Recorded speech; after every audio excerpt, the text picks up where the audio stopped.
Pat, how often do you really find great deals at the flea markets, such as the TurboGrafx, or is it just great editing?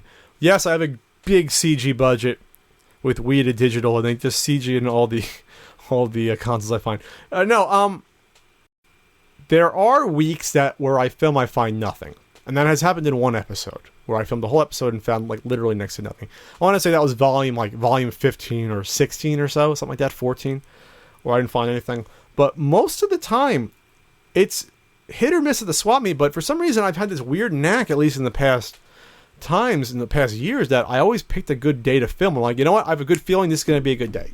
And it would be like almost like self-fulfilling prophecy that that'd be a good day. Now, here's the other caveat, though. I'm so far behind editing these. Flea Market Madness 21 just came out. I shot that I think it was late 2012 or early 2013. I'm like a year and a half, 2 years behind. So the reflection of what you see for the good deals no longer exists. I say even the past year and a half.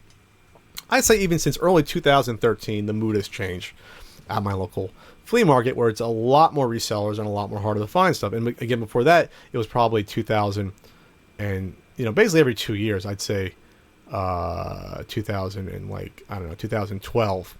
So the first few years I was here, it was pretty good, and then it got okay, and then the last year and a half, 2 years, it's been, it's harder and harder. So I'm not sure what's going to happen. I'm not sure if I'll get to the point where I'll have to start filming 2 days and editing them together. I've done that a couple times, but most of the time what you see in Flea Market Madness is 1 day of experience. With some exceptions, I'd say 75-80% of it is one single day. And so it's not just great editing. I've had great days, but I've also had bad days, and eventually the bad days will way outweigh the good days, and that's when I'll quit. Go to the flea market.